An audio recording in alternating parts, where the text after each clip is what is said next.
Usually musical ಇರುವಂಥವ್ರಿಗೆ ಅರ್ಥ ಆಗುತ್ತೆ. ರಾಗ ಏನಿರಬಹುದು ಸೇಮ್ ಇರಬಹುದು, ಒಂದಷ್ಟು ಚೇಂಜಸ್ ಇದಾವೆ ನಮ್ಮಲ್ಲಿ ಅನ್ನುವಂಥದ್ದನ್ನ ಹೇಳಿದ್ರು. ಚೇಂಜಸ್ಸೇ ಇಲ್ಲ ಮೇಡಮ್, ಚೂರು ಚೇಂಜಸ್ಸೇ ಇಲ್ಲ, ಒಂದೇ. ಯಾಕಂದರೆ ಇದ್ರ ಬಗ್ಗೆ ಚಂದನ್ ಶೆಟ್ಟಿ ಅವರು ಕ್ಲಾರಿಫಿಕೇಶನ್ ಕೊಟ್ಟಿದ್ದಾರೆ. ಹೌದು, ನನಗೆ ಶಾಕ್ ಆಯಿತು ಇದು ನೋಡಿ ಕೇಳಿ ನನಗೆ ಅಂತ ಅವರೇ ಬೇರೆ ಚಾನಲಲ್ಲಿ ಮೆಸೇಜ್ ಕೊಟ್ಟಿದ್ದಾರೆ ಅವರು. ಸೇಮ್ ಟ್ಯೂನ್ ಇದೆ ಅನ್ನುವಂಥದ್ದನ್ನ ಅವ್ರು ಹೇಳಿದ್ದಾರೆ, ಖಂಡಿತವಾಗ್ಲೂ ಒಪ್ಕೊಂಡಿದ್ದಾರೆ.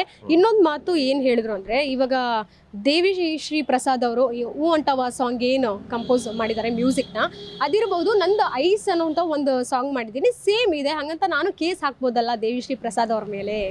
ಮೇಡಮ್ ಇದನ್ನು ನೀವೇ ನನ್ನ ನಗು ಬಿಡೋದು. ಯಾಕಂದರೆ ದೇವಿ ಶ್ರೀ ಪ್ರಸಾದ್ ಅವ್ರದ್ದು ಬೇರೆ ದೊಡ್ಡ ಮರ, ಅದು ಕೇಸ್ ಹಾಕ್ಕೊಳ್ಳಿ ಅವ್ರ ಮೇಲೇ. ಇದಕ್ಕೆ ನನಗೆ ಸಂಬಂಧ ಏನು? ಅವ್ರು ಕೇಸ್ ಹಾಕೊಳ್ಳಿ. ನನ್ನ ಸಂಘಕ್ಕೆ ಬಂದಿದ್ರೆ ನಾನು ಕೇಳ್ತಾ ಇದ್ದೀನಿ, ದೇವಿ ಶ್ರೀ ಪ್ರಸಾದ್ ಸರ್ ಬಗ್ಗೆ ಅವ್ರ ಬಗ್ಗೆ ಮಾತಾಡೋಷ್ಟು ನಾನು ದೊಡ್ಡವನಲ್ಲ ಮೇಡಮ್ ನಾನು. ಅವ್ರು ಹಾಕ್ಕೊಳ್ಳಿ ದೇವಿ ಶ್ರೀ ಪ್ರಸಾದ್ ಅವ್ರನ್ನೇ ಕೇಳಿ, ನನ್ನ ಸಾಂಗ್ ಇದ್ದೀರಾ ನೀವು, ಹೂ ಅಂಡವ ಅದೇ ಆ ಸಾಂಗೆ ಗೊತ್ತದು ಮಾಡಿದ್ದೀರಲ್ಲ ಅಂತ ಕೇಸ್ ಹಾಕ್ಕೊಳ್ಳಿ. ನನ್ನ ಸಾಂಗ್ ಬಗ್ಗೆ ಮಾತಾಡಲಿ ಮೇಡಮ್ ಅವರು, ಬೇರೆಯವ್ರ ಸಾಂಗ್ ಬಗ್ಗೆ ನನಗೇನಕ್ಕೆ ಮೇಡಮ್, ಅಲ್ವಾ? Yes madam.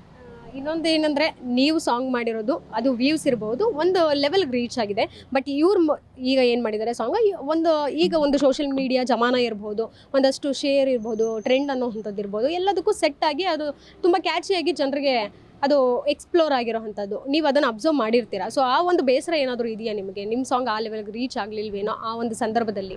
ಎಂಥವ್ರಿಗಾರು ಬೇಸರ ಇದ್ದೇ ಇರುತ್ತೆ. ಏನಕ್ಕೆಂದರೆ ಅವರು ಆಲ್ರೆಡಿ ಚಂದನ್ ಶೆಟ್ಟಿ ಅವರು ಮೊದಲೇ ಹೆಸರಲ್ಲಿದ್ದಾರೆ. ಅವ್ರು ಯಾವುದೇ ಅಪ್ಲೋಡ್ ಮಾಡಿದ್ರು ಜನಗಳು ನೋಡ್ತಾರೆ. ನಾವು ಹೊಸಬ್ರು, ಅವರು ಒಂದು ಟೈಮಲ್ಲಿ ಹೊಸಬ್ರೇ ಆಗಿದ್ರು. ಅವ್ರು ಬಂದಾಗ್ಲೂ 1000 ಜನ ನೋಡಿದ್ರು, ಲಕ್ಷ ಜನ ನೋಡಿದ್ರು. ಇವಾಗ ಕೋಟಿ ಜನ ನೋಡೋಷ್ಟು ಅವ್ರಿಗೆ ಕೆಪಾಸಿಟಿ ಇದೆ. ನಮಗೂ ಬೇಜಾರಿದೆ. ನನ್ನ ಸಾಂಗು ಮಾಡಿಕೊಂಡು ಇಷ್ಟೊಂದು ಲಕ್ಷ ಜನ ನೋಡ್ತಾರೆ, ನಮಗೂ ಬೇಜಾರಿರುತ್ತೆ ಮೇಡಮ್, ಇದೇ ಇರುತ್ತೆ. ಈಗ ವೈಬುಲ್ ಆದಮೇಲೆ ಮತ್ತೆ ಯಾವುದಾದ್ರೂ ನೀವು ರಿಲೀಸ್ ಮಾಡಿದ್ರಾ, ಹೇಗೆ? ಮೇಡಮ್ 2 ಮಂತ್ ಒಂದು 3 ವರ್ಷದಿಂದ ಒಂದು ಕಳೆದೋಗ್ಬಿಟ್ಟೆ ಸಾಂಗ್ ಅಂತ ಒಂದು ಸಾಂಗ್ ರೆಡಿ ಮಾಡಿದ್ದೀವಿ.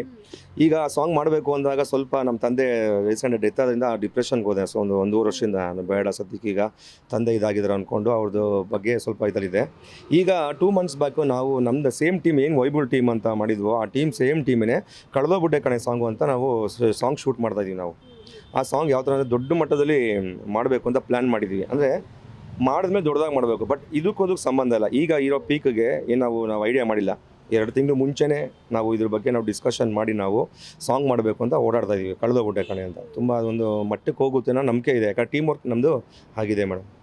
ಯಾವ ಚರಣ ಯಾವ ಪಲ್ಲವಿ ಕಾಪಿ ಆಗಿದೆ ಅಂತ ನಿಮ್ಗೆ ಅನಿಸುತ್ತೆ? ಮೇಡಮ್ ಟ್ಯೂನ್ ಒಂದೇ. ಫಸ್ಟು ಪಲ್ಲವಿಲ್ಲೂ ಸೆಕೆಂಡ್ ಚರಣದಲ್ಲೂ ಒಂದೇ ಟ್ಯೂನೇ ಇರೋದು, ಒಂದೇ ಸೇಮ್. ಈಗ ಏನೋ ಹಾಡ್ತೀನಿ ನಾನು. ನನ್ನ ಸಾಂಗ್ ಏನಂತ ಇದೆ, ಏಕ್ ದೋ ತೀನು ಚಾರು ಇವಳ ಮೇಲೆ ಆಯಿತು ಪ್ಯಾರು ನಂದು. ಅವ್ರದ್ದು ಬಂದ್ಬಿಟ್ಟು ಇವಳೇನ ಲಂಡನ್ ಲೇಡಿ ಮಂಗಳೂರು ಬಂಗಡ ಮೀನು ಅಂತ ಸೇಮೇ ಇದೆ ಟ್ಯೂನ್ ಮೇಡಮ್. ಸೇಮ್ ಟ್ಯೂನೇ ನಾನು ಕೇಳ್ತಾ ಇರೋದು ನಾನು. ಅಂಥದ್ರಲ್ಲಿ ಒಂದು 16 ಸಾಲು ಆಗಿದೆ ಮೇಡಮ್.